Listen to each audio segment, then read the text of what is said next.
बिस्मिल्लाहिर्रहमानिर्रहीम। अस्सलाम वालेकुम नाज़रीन, आप यूट्यूब चैनल देख रहे हैं। मैं इमरान खान अब तक की ताज़ा ख़बरें मैं आपके सामने रखता हूं, लेकिन सबसे पहले एक न्यूज़ है और ये ख़बर रिलेटेड है यमन से। यमन के वज़ीर आज़म को इसराइल ने कत्ल कर दिया, वो शहीद हो गए हैं, अहमद गालिब अरहावी। और ये कोई कैबिनेट की मीटिंग चल रही थी जिस पे अटैक किया गया। काबीना के दीगर अरकान के बारे में भी बताया जा रहा है कि बहुत सारे और लोग भी शहीद हुए हैं। रज़ी ताहिर साहब ने यह दावा किया सोशल मीडिया पे और उन्होंने ये लिखा इन्फॉर्मेशन के बारे में कि 70% कैबिनेट जो है वो शहीद हो गई है। एक बड़ा अफसोसनाक हमला है। अगर किसी भी वेस्टर्न कंट्री पे ऐसी कोई चीज़ हो जाए या किसी ऐसे मुल्क पे ऐसी चीज़ हो जाए जिसे लोग मुहज़्ज़ब दुनिया कहते हैं, सो कॉल्ड, तो फिर आपको अंदाज़ा है कि वहाँ किस किस्म का रिएक्शन पूरी दुनिया में आना था। लेकिन यहाँ पे क्योंकि यमन एक ऐसा मुल्क है जिसके साथ ताकतवर मुल्कों की लड़ाई भी है और इसराइल ने क्योंकि ये किया है तो वहाँ इतनी उंगली नहीं उठती और इतना ज़्यादा इसके ऊपर बात नहीं की जाती। लेकिन इसराइल कंटिन्यूसली जो है वो बहुत सारी जगहों पे लड़ाई कर रहा है। उसने भी ईरान के साथ भी लड़ाई की है, शाम में भी उन्होंने अपने अहदाफ हासिल किए हैं और इसके अलावा लबनान में फिर जो गज़ा के ऊपर लगातार बमबारी चल रही है।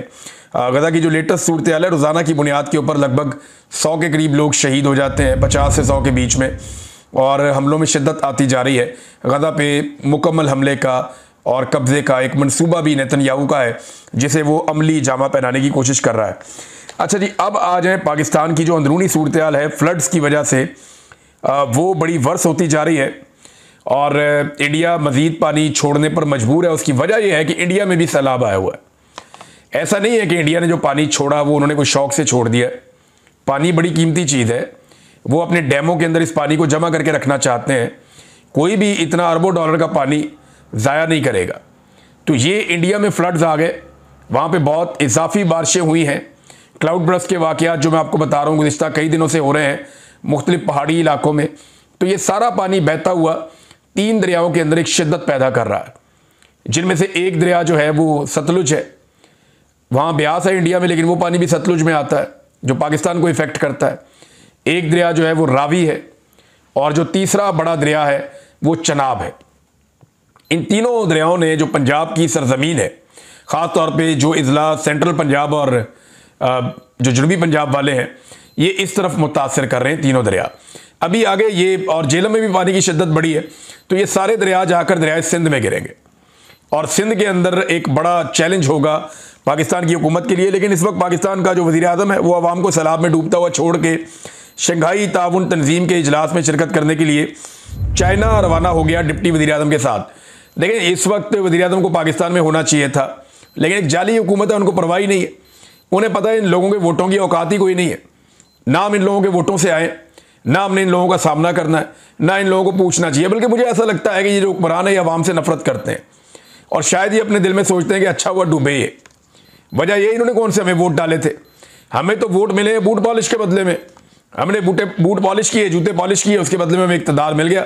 हम इनके वोटों से इक़्तिदार में आए ही नहीं। अब ये डूबते हैं तो अच्छा ही होता है। मुझे तो लगता है इनको ये, मैंने अलीम खान के और बाकी जो ख़वातीन जो टिकटॉकर हुकूमत की ख़वातीन है उनके चेहरों पे मैंने जो तमकनत देखी, जो खुशी देखी सैलाब की तरफ देखते हुए एक तस्वीर में, उससे तो मुझे लगा कि शायद ये लोग वाकई खुश हैं और ऐसी नॉर्मल बातें करें। ख्वाजा आसिफ का स्टेटमेंट है वो आप सुनेंगे, आप हैरान हो जाएंगे कि इस मौके पर एक वफाकी वज़ीर जो वज़ीर दिफा है वो ऐसा गैर जिम्मेदारी वाला स्टेटमेंट कैसे दे सकता है। लेकिन ये अवाम को डूबता हुआ छोड़ के चले गए। इनके चेहरों पे खुशियां आप देखें, ये इतना बड़ा वफद लेके, वज़ीर आज़म भी डिप्टी वज़ीर आज़म भी, ये दोनों चाइना में मौजूद हैं। अब चीन भी ये सोचेगा कि इनके लोग मर रहे हैं वहाँ पे जो हैं वो सैलाब से जो लोग जाँ बहक हुए उनकी तादाद कोई 800 से ऊपर हो गई है, 900 होने वाली है और लगातार सैलाब तबाही फेर रहा है। और ये हमारे मुल्क के अंदर सैर सपाटों पर आ गए। जो एयरफोर्स का तैयारा उसको रिक्शा बना के रख दिया है इन्होंने, एक उतरती है दूसरा चढ़ जाता है, वो उतरता है वो फिर चढ़ जाती है। इनका काम ही ये है। और पाकिस्तान की जो मुक़्तदरा है उसको इसका आइडिया ही नहीं है कि वो अवाम के जज्बात के साथ किस कदर घिनौना खेल खेल रहे हैं।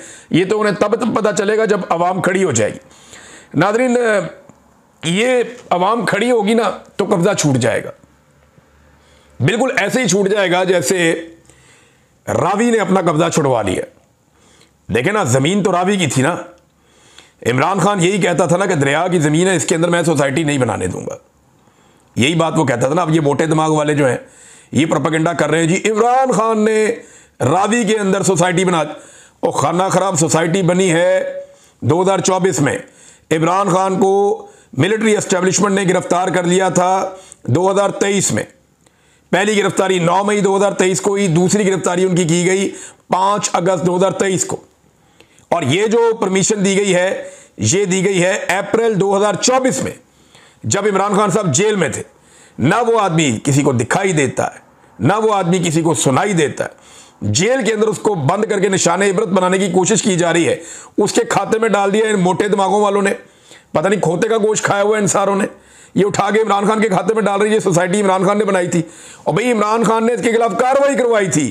ये देखें आप अदर मुशवानी साहब का ट्वीट, ये 2022 का ट्वीट है उनका। और तब ये कार्रवाई मियां असलम इकबाल साहब थे, उस दौर में कार्रवाई हुई।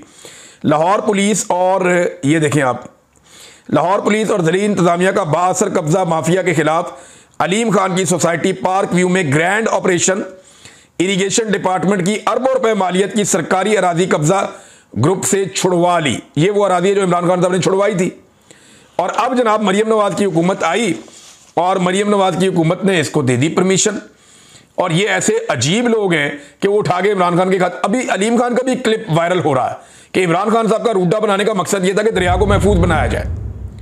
ये सोसाइटियां इमरान खान साहब मना करते थे, इसकी दर्जनों गवाहियां मौजूद हैं जो ये कहते रहे कि इमरान खान ने इसके लिए परमिशन नहीं दी। अलीम खान सिफारिशें लेकर जाता रहा इमरान खान साहब के पास, बहुत सारे लोगों की सिफारिश लेकर गया। कुछ लोग बोल रहे हैं, कुछ नहीं बोल रहे। इमरान इस्माइल साहब से पूछें आप अकेले में, शायद वो आपको बता दें हौसला करके। वो शहजाद अकबर साहब ने बता दिया, उन्होंने तो कह दिया कि जनाब मुझे तो ये लेकर गया था सिफारिश करवाने के लिए इमरान खान को, लेकिन इमरान खान साहब ने गलत काम करने से इनकार कर दिया। अब नाज़रीन, पाकिस्तानियों को ना अपना कब्जा वैसे ही छुड़वाना पड़ेगा जैसे रावी ने अपना कब्जा छुड़वाया। रावी की ज़मीन थी, रावी यहां बहता था, रावी इसका मालिक था। रावी आया, ना उसने कोई केस किया, ना उसने किसी को आवाज़ दी, उसने अपने जोरे बाजू से अपनी ज़मीन छुड़ाई है। ये है मालिक का रवैया। तो जो रावी के वारिस है ना, उन्होंने भी अपनी ज़मीन छुड़वानी है, अपना इक़्तिदार वापस लेना है इस जाली हुकूमत से। इन टिकटॉकरों से उन्होंने जान छुड़ानी है। और अगर वो भागते रहेंगे, उनको लगेगा कोई और उनके लिए आकर ये करेगा, इंसानी हकूक़ की तंजीमें करेगी, मीडिया करेगा, मीडिया की चंद आवाज़ें करेंगी, या जेल के अंदर बैठा हुआ इमरान खान करेगा, तो वो सारे कोशिश तो कर सकते हैं, लेकिन कब्जा उन्होंने खुद छुड़वाना है। जैसे रावी ने अपना कब्जा छुड़वाया ना, अपनी ज़मीन खाली करवाई है, जुतियां छट के नसे ने सारे, इसी तरह ये सारे लोग भी जूतियां छोड़ के भागेंगे पाकिस्तान से जब रावी के वारिस या पाकिस्तान के वारिस निकलेंगे और निकलकर अपनी जमीन पर अपना कब्जा वापस लेंगे। यह एस्टेब्लिशमेंट ने कब्जा किया हुआ है और आपका काम यह है कि एस्टेब्लिशमेंट से कब्जा वापस लेना है इस मुल्क का, और उनके ये चमचे खर्चे सारे इनको निकाल के बाहर फेंकना है ताकि आइंदा कभी ये अवामी मैंडेट के ऊपर डाका ना मार सके। बहरहाल इस वक्त तो उनका कब्जा है और कब्जा हमेशा बरकरार नहीं रहेगा, ये मेरा ईमान है। मुझे लगता है कि एक दिन आएगा कि पाकिस्तानी अपना हक वापस लेंगे। ये ढिटाई इनकी इस कदर है कि ये अवाम को कीड़े मकोड़े समझते हैं। मिसाल के तौर पे मैं आपको एक क्लिप सुनाता हूँ। ये देखें, इंडिया और पाकिस्तान में कितना फ़र्क है। वहाँ पे डेमोक्रेसी है और पाकिस्तान के अंदर इस वक्त आमरीत है। जब आमरीत होती है ना तो हर आदमी आमिर बन जाता है, एक कांस्टेबल भी खुद को आमिर समझता है। इंडिया के अंदर पुलिस वाले का रवैया देखिए और पाकिस्तान में पुलिस वाले का रवैया देखिए। दोनों लोग बात किससे कर रहे हैं? सैलाब मुतासरीन से। वैसे बाद में कुछ लोगों ने इंडिया वाले को कॉपी करने की कोशिश की है और एक जाली वीडियो बना के कुछ लोग लगाने की कोशिश कर रहे हैं, लेकिन जो असल जो रवैया है उसका फ़र्क आप देखिए कि ये इंडिया के अंदर एक वहाँ की सरकारी ऑफिसर और उसके साथ जो है पुलिस ऑफिसर, ये अवाम से मुखातिब है उनके घर के बाहर खड़े होकर पानी में कि जनाब निकले यहाँ से, सैलाब का बड़ा रेला आ रहा है, आपके लिए मुसीबत हो जाएगी। ये जरा आप इनकी बातें सुनिए। है कि जिन्ने जी बच सकते हैं उन्हें जी तो बचा ली, हुण जे पानी वध गया फिर आपां की करांगे? शाम ਦਾ ਟਾਈਮ ਹੋ ਜਾਣਾ, ਹਨੇਰਾ ਹੋ ਜਾਣਾ, ਫਿਰ ਸਾਡੇ ਤੋਂ ਆਇਆ ਵੀ ਨਹੀਂ ਜਾਣਾ। ਜੇ ਰਾਤ ਨੂੰ ਪਾਣੀ ਵਧ ਗਿਆ ਫਿਰ ਕੀ ਕਰਾਂਗੇ? ਆਪਾਂ ਕੁਛ ਕਰਨ ਜੋਗੇ ਨਹੀਂ ਰਵਾਂਗੇ। ਹਜੇ ਹੁਣ ਆਪ ਆਏ ਆ ਅਸੀਂ ਚੱਲ ਕੇ, ਤੁਹਾਡੇ ਵਾਸਤੇ ਹੀ ਆਏ ਆ, ਤੁਹਾਨੂੰ ਲੈਣ ਹੀ ਆਏ ਆ। ਆਜੋ। ਜਾਨ ਨਾਲ ਉੱਤੇ ਕੁਛ ਨਹੀਂ ਹੁੰਦਾ, ਜਾਨ ਬਚ ਜਾਂਦੀ, ਬੰਦਾ ਸਭ ਕੁਝ ਬਣਾ ਲੈਂਦਾ ਹੈ। ਇੱਕ ਦੋ ਜੀ ਛੱਡ ਦੋ, ਕੋਈ ਗੱਲ ਨਹੀਂ, ਸਮਾਨ ਫੇਰ ਬਣ ਜਾਂਦਾ, ਕਿਤੇ ਨਹੀਂ ਜਾਂਦਾ। ਦੋ ਜੀ ਰਹਿ ਜਾਓ, ਤੁਸੀਂ ਰਹਿ ਜਾਓ, ਬਜ਼ੁਰਗ ਜਿਹੜੇ ਨੇ ਨਹੀਂ ਜਾਣਾ ਨਾ ਜਾਓ, ਮਾਤਾ ਭੈਣਾਂ ਆ ਜਾਓ ਤੁਸੀਂ ਸਾਡੇ ਨਾਲ। ਨਹੀਂ ਸਾਨੂੰ ਮਾਤਾ ਭੈਣਾਂ ਸਾਨੂੰ ਬੀਬੀਆਂ ਚਾਹੀਦੀਆਂ ਨੇ, ਬੀਬੀਆਂ ਆਓ। ਜਿਹੜੇ ਛੋਟੇ ਜਵਾਕ ਹੈ, ਧੀਆਂ ਭੈਣਾਂ ਆਪਣੀਆਂ ਭੇਜ ਦੋ, ਧਿਆਨ ਹੀ ਰੱਖਾਂਗੇ ਅਸੀਂ, ਵਧੀਆ ਧਿਆਨ ਰੱਖਾਂਗੇ, ਗੁਰੂ ਘਰ ਰੱਖਾਂਗੇ, ਲੰਗਰ ਪ੍ਰਸ਼ਾਦਾ ਵੀ ਚੱਜ ਨਾਲ ਹੀ ਮਿਲੂਗਾ। ਹਾਂ ਸ਼ਾਮਾਂ ਨੂੰ ਸਵੇਰੇ ਤੱਕ ਆ ਜਾਾਂਗੇ ਜੇ ਪਾਣੀ ਘਟ ਜਾਊਗਾ ਤੁਸੀਂ ਇਹਨਾਂ ਕੋਲ फोन होगा, फोन करके पूछ लो, ਅਸੀਂ आप छट जाएंगे। हाँ ये देखें ये किस तरह बात कर रहे हैं अपनी आवाम से, मिन्नत तरला कर रहे हैं जी। समझे बात को। चले अगर एक आधा बंदा यहाँ रुकना भी चाहता है तो खवातीन को, बच्चों को हमारे साथ भेज दें, मिन्नत तरला करके उनको मनाया जा रहा है कि जनाब निकले यहाँ से। अब ज़रा सुने कि पाकिस्तान के अंदर ये पुलिस गई है लोगों को निकालने के लिए, इनका रवैया ज़रा आप देखें कि इनका रवैया आवाम के साथ क्या है। और ये देखें उसने क्योंकि जैकेट पहनी हुई है, वो जैकेट पहन के रेस्क्यू वाला लग रहा है ज़रा थोड़ा सा। जैकेट तो इंडियन से भी पहनी हुई है, लेकिन आप ज़रा इसका रवैया देखें आप। तीन त्रै बैठियां, त्रै चाहिए, तू भी चाहिए अगे लग, माल भी लाया, माल भी लाया सारा। चवल आदमी तू, मैंने रेस्क्यू वाला समझो यार। सचो साहब है, सचो बाहर निकल के काट के ले आओ, काट के ले आओ। रवैया देखें आप उसका। वो कह रहा है जी चवल आदमी, तू मैनू रेस्क्यू वाला समझे आया, मैं तो पुलिस वाला हूं, रेस्क्यू वाला तो जान बचाता है, मैं तो मुल्कुल मौत हूं, मैं तो जान निकाल देता हूं। ये रवैया पाकिस्तान की पुलिस का पाकिस्तानियों के साथ है। अंदाजा करें आप कि वो गया लोगों को निकालने के लिए, वो बंदा कह रहा है जी हमारी ये मजबूरी है, सामान का, अपने कोई जानवर का, माल डंगर का बता रहा है, तो उसे कह रहे हैं मैनू चाहिए, निकल इत्थों अगे लग। यार ये तरीका है निकालने का। ये एक्चुअली नफरत करते हैं अवाम से, और ये ऊपर से नीचे तक ट्रिकल डाउन होती है। जैसी नफरत मौजूदा हुक्मरान अवाम से करते हैं, वैसी नफरत पुलिस भी अवाम से करती है। और उन्हें अवाम की औकात किसने बताई है? एस्टेब्लिशमेंट ने बताई है कि जनाब डंडे से चलाओ इस अवाम को, मारो इन्हें, जलील करो। यही पाकिस्तानियों आपकी हैसियत रहेगी। इसी तरह आप इन 2-2 टके के लोगों से जिनको आप तनख्वाहें देते हैं, ये घटिया लोग जो यूनिफॉर्म तो पहनते हैं लेकिन तनख्वाहें लेते हैं हमारे पैसों से। हम एक माचिस की डबिया खरीदते हैं ना, उसके ऊपर भी टैक्स देते हैं। हम एक टिश्यू पेपर का पैकेट खरीदते हैं ना, उसके ऊपर भी टैक्स देते हैं। अपने मोबाइल फोन के अंदर हम एक वो डालते हैं, कार्ड फीड करते हैं या उसका बिल देते हैं, उसके अंदर भी हम टैक्स देते हैं। हम जूते से लेके हवाई जहाज में सफर करते हैं, वहां तक हम टैक्स देते हैं। हर चीज का, हम गाड़ी खरीदें, हम साबुन खरीदें, कोई चीज खरीदें, हम टैक्स देते हैं। और उस टैक्स के पैसे पे ये सारे यूनिफॉर्म वाले पलते हैं बेशरम, और ये हमारे पे बदमाशी करेंगे, ये हमारे पे गुंडागर्दी करेंगे। ये इनकी जबानें इसलिए लंबी हो गई हैं, ये इसलिए चौधरी बन गए सारे के सारे कि आप सारे इनके कमी बन के रहते हैं। उठो, इनको इनकी औकात दिखाओ। ये करना चाहिए पाकिस्तानियों को, इनको बताना चाहिए। देखें इंडिया में लोग 1 मिनट में खड़े हो जाते हैं, उन्हें अपनी हैसियत का पता है, उन्हें अपनी अहमियत का पता है, उनको आइडिया है कि जनाब ये लोग हमारे पैसों से पलते हैं। और वहां की ब्यूरोक्रेसी कैंडे के अंदर रहती है, तमीज के। वो बहुत ज्यादा लोग बदतमीजी भी करते हैं, बहुत सारी बेशर्मी भी होती है, लेकिन वो अक्सरियत ऐसा नहीं करती। पाकिस्तान में अक्सरियत बदतमीज है, चाहे वो खैबर पख्तूनख्वा में है, चाहे पंजाब में है, चाहे बलूचिस्तान में। अवाम को ये समझते ही कीड़े मकौड़े हैं, और ये सोच ऊपर से नीचे तक आती है। और इस सोच के आगे बंद जो है ना, वो अवाम ही बांध सकती है। जब आप इस मुल्क के मालिक बनेंगे ना, तभी ये आपके मुलाजिम बनेंगे। जब तक आप खुद कमी कमीन बन के रहना चाहेंगे, तब तक ये आपके सर के ऊपर ऐसे ही सवार रहेंगे। इनकार किया ना इमरान खान ने, वो सजा जरूर काट रहा है, लेकिन रब ने उसको बहुत इज्जत दी है। मैंने भी इनकार किया कि यार मैं इनके सामने ऐसे नहीं झुक सकता, सवाल ही पैदा नहीं होता। तो मेरा रब मुझे रोटी तो खिला रहा है ना, मैं भूखा तो नहीं मर रहा। तो सारे पाकिस्तान को चाहिए कि खड़े तो हो कम से कम इस बदतमीजी के खिलाफ, इस रवैये के खिलाफ, इस बेहूदगी के खिलाफ। और इनका जो साइकोलॉजिकली इनका जो लेवल है ना, जो इनका दिमागी लेवल है, वो इतना छोटा है कि आज मैं सुन रहा था कि जी 3 दरियाओं में स्ट्रेस आ गया। अंदाजा करें आप, यानी स्ट्रेस का उर्दू मीनिंग है तनाव। 3 दरियाओं के अंदर तनाव पैदा हो चुका है। यानी बेसिक टर्मिनोलॉजीज का भी इनको आइडिया नहीं है। वो डस्का में नून लीग की एक MNA है नौशीन साहिबा, उनकी कोई वीडियो सोशल मीडिया पर वायरल हो गया काम। वो एक बाबे को 2 दफा रेस्क्यू कर दिया, यानी एक दफा इस एंगल से रेस्क्यू कर दिया, एक दफा इस एंगल से रेस्क्यू कर लिया। वो अलग अलग कैमरों ने फुटेज बना दिया और बना के दिखा दिया कि जी बाबा जी 2 दफा रेस्क्यू हो गए हैं। या तो बाबा जी को शौक है, बार बार पानी में बढ़ जाते हैं, या ये उनको बार बार घुसा के निकालते हैं वहां से। तो टिकटॉक के ऊपर लगे हुए हैं सारे के सारे, जितने इनके ब्यूरोक्रेट हैं सारे। पिछले वीलॉग में मैंने आपको दिखाया ना, वो टाई कोट पैंट पहन के उसने हाथ में ट्रंक उठाया हुआ बेशर्म आदमी ने। मैं सॉरी टू से, मैं ये जुबान इस्तेमाल नहीं करता, लेकिन मैं इसलिए कर रहा हूं यार, खुदा का वास्ता यार, लोगों को पागल तो ना समझो। 7 बंदे फुटेज बना रहे हैं भाई, उनमें से किसी को ट्रंक उठा ले, ये ट्रंक उठा के ड्रामा करने की क्या जरूरत है? 7 बंदे हैं, उनको कह रहे हैं जी वीडियो बनाओ। ये नाजरीन सिर्फ आपको बेवकूफ बनाते हैं और ये सिर्फ मीडिया खेल रहे हैं। पूरे पाकिस्तान का मीडिया आपको एग्जैक्ट सूरत-ए-हाल नहीं बता रहा। मैं आपको बताऊं, इस वक्त जो जंग है और जो चन्योट है उसके अंदर बहुत बड़ी तबाही आई है। मीडिया आपको नहीं बताएगा। आपको अंगेज किया हुआ है मखसूस इलाकों में जहां पे ये अपने चक्कर चुक्कर लगाते हैं। कभी जी मेट ऑफिस में पहुंच गए, कभी जनाब एक जाली कैंप बनाया वहां पे जाके बैठ गए। वो जो जाली कैंप बनाया उसको जाते ही ताला लग गया। मरियम नवाज पहुंची, नून लीगियों से मिली, वहां से निकली, बाद में कैंप को ताला लग गया। कोई वहां पे मौजूद ही नहीं था और वो कैंप जो है वो सैलाबी इलाकों से बहुत दूर था, वजीराबाद वाला। अब चन्योट के अंदर लगभग 150 के करीब मौजे हैं जो डूब गए हैं, सारी फसलें तबाह हो गई हैं। जंग के अंदर जो है इस वक्त 411 गांव जंग के इलाके में डूबे हैं। अब मुझे आप ये बताएं कि इतने गांव तो कितनी जमीनें होंगी।